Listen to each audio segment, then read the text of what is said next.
Okay okay sir.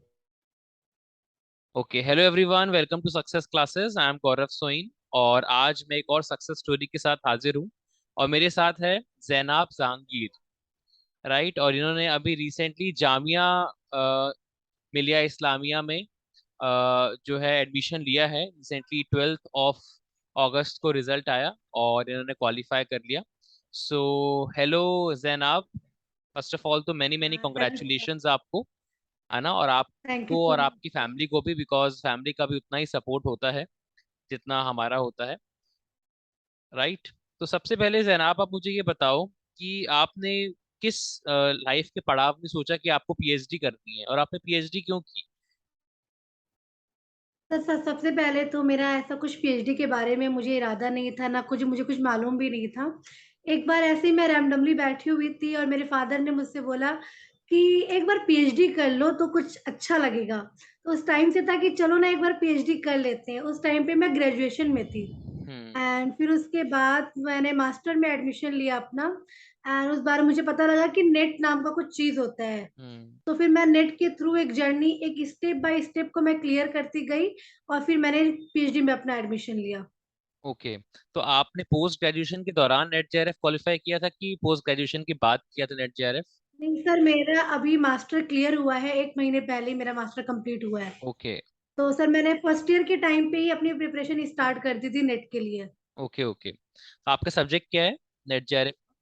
Sir मेरा subject psychology है। अच्छा, साइकोलॉजी से आपने नेट जेआरएफ जी क्वालिफाई सर। किया और जामिया में भी आपका साइकोलॉजी में ही पीएचडी में एडमिशन जी हुआ। सर, साइकोलॉजी में। जी ओके। सर। सो जामिया अपने आप में बहुत ही प्रेस्टिजियस यूनिवर्सिटी है, बहुत सारे बच्चे इनफैक्ट इसकी तैयारी करते हैं। तो आपको डर नहीं लगा जैनब, मेरा होगा कि नहीं होगा, इतना कंपटीशन है, पता नहीं क्या होगा? आपने कैसे अपने आप को मोटिवेट किया, पॉजिटिव थॉट्स कैसे लेके आया आप? सर मैं सबसे पहले तो मैं साइकोलॉजी की स्टूडेंट थी, मैंने सारी साइकोलॉजी अपने ऊपर ही अप्लाई की। तो पहले क्या होता है, किसी भी कंपटीशन में तैयारी करने के लिए बच्चे पहले ही डर जाते हैं। तो हम्म। हमारा कंपटीशन खुद से ही होता है, हमें ये मैटर नहीं करता है कि हमें कितने लोगों से कंपटीशन करना है। हम्म। मैटर सिर्फ एक करता है कि हमें एक सीट चाहिए। तो मेरा हम्म। फोकस था कि मुझे जामिया की एक सीट ही चाहिए। तो हम्म। मैंने पूरा फोकस उस पर यही किया और मैंने अपनी डिजायर को अपने से नीचे रखा। मुझे लगा हम्म। कि हाँ, इजी है, मैं इजिली कर लूंगी। मैंने अपने माइंड में उस चीज को बहुत ही इजी रखा था। और हम्म। इसलिए मैंने इजीली उसको क्लियर किया था, क्योंकि मुझे पता था कि मैं टफ रखूं या इजी रखूं ये मेरे पे डिपेंड करता है। तो मैंने हम्म। शुरू से जामिया को इजी लेके चला था। हम्म। कि आपको लगा कि आप क्वालिफाई कर लोगे? जने क्या होता है कि लोग बाग सोचने लग जाते हैं ऐसा कि जी सर। बहुत प्रेस्टिजियस जी यूनिवर्सिटी है, सर। इतने लोग अप्लाई कर रहे हैं, डरने लग जाते हैं। और जो जी डर सर, गया कभी सो कभी मर डर गया। लगता था। जी सर, कभी कभी डर तो लगता था होगा कि नहीं होगा, फिर खुद को शांत करती थी, नहीं मैं कर सकती हूँ। अगर मैं यहाँ तक आई हूँ तो मैं कर सकती हूँ। तो फिर ओके। मैंने नाम लिया, बस करने में निकल गई। हाँ, आपने यू स्ट्रेस पे फोकस किया, पॉजिटिव स्ट्रेस पे फोकस किया कि आपका पॉजिटिव भी फोकस आसानी किया से। कि हाँ। सर कोई भी तो एडमिशन लेगा तो मैं क्यों नहीं। हम्म। कोई तो वहां पे जाएगा ही ना उस लिस्ट में, तो हम्म। मैं क्यों नहीं, इसलिए मैंने अपने आप को ऊपर रखा उसमें। Okay okay. सो जैनब, मुझे एक पर्सनल आपसे क्वेश्चन पूछना है, क्योंकि आप साइकोलॉजी के हो। आप अपने आप को पॉजिटिव जी कैसे सर। रखते हैं? हम सब लोग अपने आप को पॉजिटिव कैसे रखते हैं? हम बहुत नेगेटिव, हमारे मन में चीजें आने लग जाती है कि हम नेगेटिव सेल्फ टॉक करने लग जाते हैं। अभी बहुत से बच्चे जी नेट सर। जेआरएफ की तैयारी कर रहे हैं, अभी पोस्टपोन हो गया उनका एग्जाम, सितंबर में शिफ्ट जी हो गया सर। है। तो किस तरीके से अपने आप को पॉजिटिव रखें और अपनी प्रिपरेशन को उतना ही स्पीड से रखें? कैसे करें हम? पर पहली बार तो कोई भी जो कंपटीशन होता है वो पढ़ाई ज्यादा हमारे बिलीफ सिस्टम से क्रैक होता है। सर हम्म। मैं जिस टाइम पे तैयारी कर रही थी जेआरएफ की, मैं तो साइकोलॉजी में नहीं आई हुई थी, क्योंकि मेरा ग्रेजुएशन मैथ और फिजिक्स से था। तो ओके। सर उस टाइम पे मैं बहुत लोगों से मिली, मैंने बात की, वो लोग बोलते थे एक साल तैयारी कर ली है, शायद इस बार नहीं हो पाएगा। ओके। और उस टाइम पे मुझे लगता था कि लोगों ने तैयारी तो की, लेकिन वो खुद पे बिलीव नहीं रख रहे हैं कि मेरा हो पाएगा। लेकिन हम्म। मैंने क्या किया कि मैंने ये सोचा कि मैंने जितनी भी तैयारी की है मुझे पता है कि मैं क्रैक कर ले जाऊंगी। और हम्म। मैंने लाइफ को एंजॉय करते हुए चीजों को क्रैक किया, मैंने चीजों को अपने माइंड में फिक्स कर लिया था। हम्म। जेआरएफ चाहिए तो यही चाहिए और यही अटेम्प्ट चाहिए। ये हम्म। मेरा फर्स्ट है और लास्ट है, उसके अलावा कोई नहीं है। मैं हम्म। सब कुछ एंजॉय करूंगी लेकिन क्लियर भी करूंगी। तो हम्म। ये मैंने स्ट्रेटेजी अपनाई हुई थी अपने ऊपर। और मैं हम्म। अपने आप अपने नाम के साथ हमेशा जेआरएफ लगा के चलती थी, हम्म। कि मेरे नाम के आगे जेआरएफ जैनब ही लगा हुआ है। हम्म। और जब जिस दिन मेरा रिजल्ट आया तो मुझे लगा यार ये तो मुझे तो पहले से पता था इस चीज के बारे में। हम्म। सर इस ये अप्रोच मैंने पूरा अप्लाई किया था कि लोग कॉन्फिडेंट नहीं होते हैं, सारा सिलेबस करने के बाद वो पैनिक हो जाते हैं। हम्म। तो मैं बहुत खुद को रिलैक्स करते हुए आगे बढ़ती गई थी। बहुत जरूरी है ये इजी गोइंग अप्रोच आपने की कि हो जाएगा, बस अपने पे कॉन्फिडेंस रखा, इससे ये मुझे सर ये होता था, लोग क्वेश्चन पूछते थे इस बार एनटीए कैसा पेपर देगा, टफ देगा कि इजी देगा। यार हम्म हमें एनटीए से फर्क नहीं पड़ता कि एनटीए टफ देगा कि इजी देगा, जेआरएफ में एक नाम है, उसको बस क्रैक करना है, उसके अलावा कोई हम्म मैटर ही नहीं करता, टफ हो या इजी हो, हम्म। बस जेआरएफ चाहिए। काफी अच्छी बात है, आपने अपने मास्टर्स के दौरान ही जेआरएफ कर लिया, उसके बाद आपने अपना एडमिशन भी ले लिया जामिया में, तो ये बहुत ही अच्छी बात है कि आपका बिल्कुल भी रुकावट नहीं आई, भगवान करे आगे भी कोई रुकावट ना आए। तो मुझे ये बताओ आप, सबसे पहले जैनाब, कि आपकी प्रिपरेशन स्ट्रेटजी क्या रही जामिया के लिए, सर आपने क्या मेरी रेफर किया, कैसा रहा? सर सबसे पहले तो मैं आपका थैंक यू बोलना चाहूंगी, क्योंकि सर जिस दिन मेरा जेआरएफ का रिजल्ट आया था, मैं खुशी से ज्यादा शॉक में थी कि अब पीएचडी में एडमिशन कैसे होगा। हम्म मैंने कभी से रिसर्च वर्क नहीं किया हुआ था, मुझे रिसर्च के बारे में ज्यादा नहीं पता था। मैंने जेआरएफ के टाइम भी पढ़ा तो था, लेकिन प्रैक्टिकली कभी उसको अप्लाई नहीं किया था। हम्म तो मैंने आपका वो प्रपोजल वाला वो बाय किया हुआ था, तो मैंने वहां से सीखा था कि आखिर लिटरेचर को कैसे पढ़ते हैं। तो हम्म फरवरी में रिजल्ट आया, उसके बाद से मैंने प्रपोजल बनाना स्टार्ट किया। तो हम्म उसके लिए मैंने आपके वर्कशॉप को फॉलो किया और इंटरव्यू को फॉलो किया, हर एक चीज को एक सीरियल वाइज मैं चीजों को पढ़ती गई।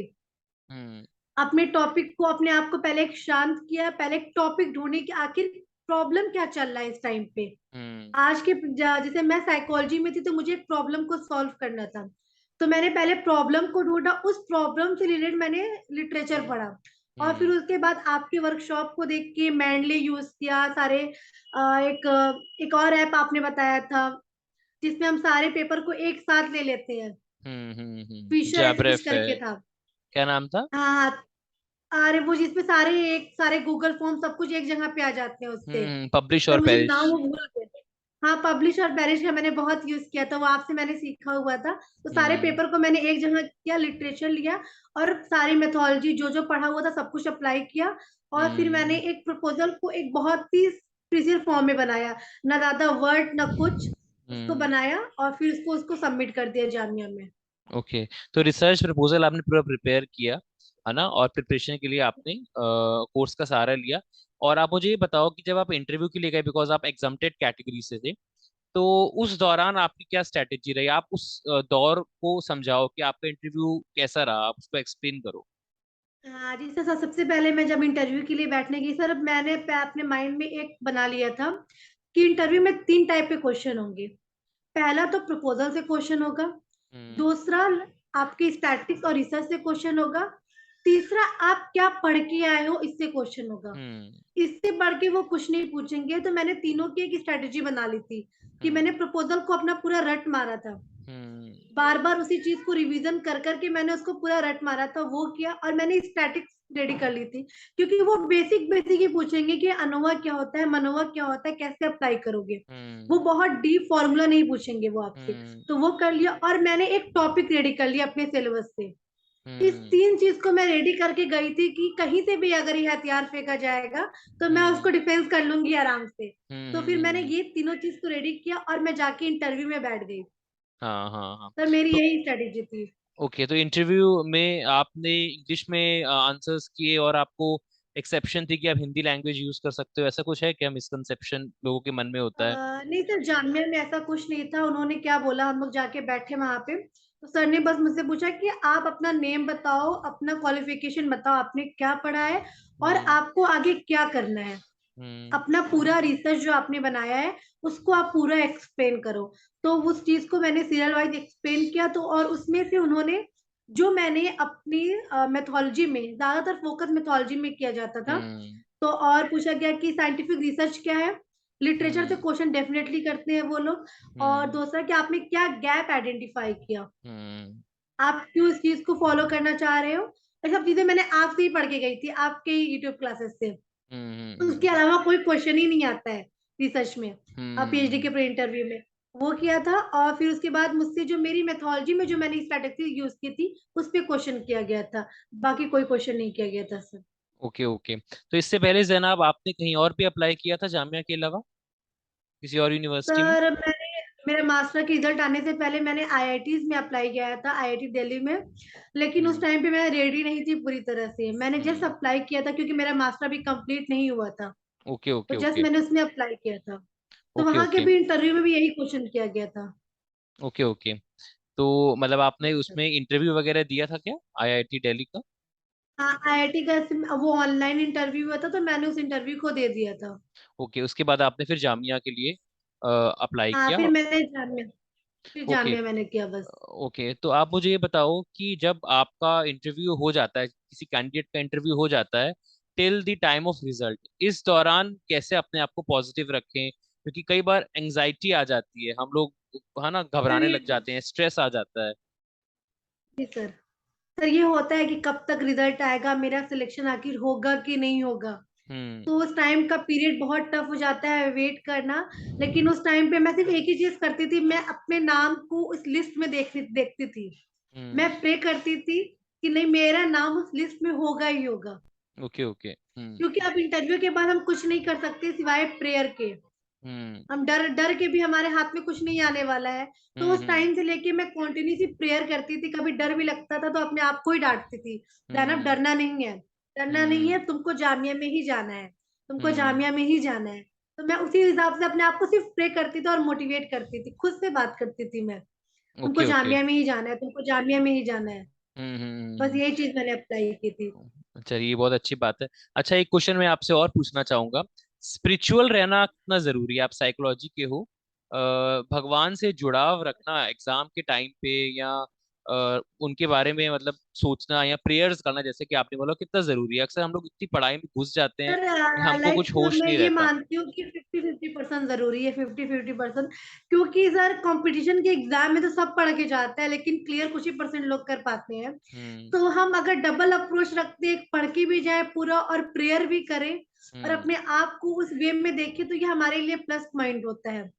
तो मैं उस हम्म। चीज को बहुत ज्यादा फॉलो करती थी क्योंकि मैं साइकोलॉजी को भी अप्लाई करती थी। मैं अपने माइंड से ही खेलती थी, हम्म। अपने माइंड में इस चीज को डालती थी कि नहीं दाना, अगर तुम कर सकती तो तुम कर सकती हो। कुछ भी हम्म। इम्पॉसिबल नहीं होता, हर एक चीज पॉसिबल होती है। तो मेरे सिलेबस मैंने पूरा पढ़ा। हम्म। सिलेबस पढ़ने के बाद भी मैं अपने आप को हमेशा प्रेयर, नो मेरा सिलेक्शन डन है, मैं हमेशा फाइनल रिजल्ट देखती थी। पहले का हम्म। मैं कुछ नहीं देखती थी, फाइनल देखती थी। अच्छा तो अच्छा। स्पिरिचुअल मैं जानती हूँ कि बहुत ज्यादा जरूरी हो जाता है। और साथ ही साथ स्पिरिचुअलिटी से एक पॉजिटिव आपका कनेक्शन भी होता है भगवान के साथ, क्योंकि एक पॉजिटिव जी सर।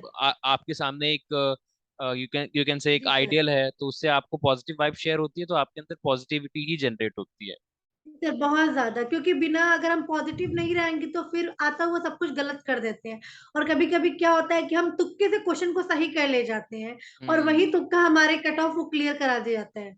हाँ हाँ हाँ, ये बहुत अच्छी बात आपने बोली।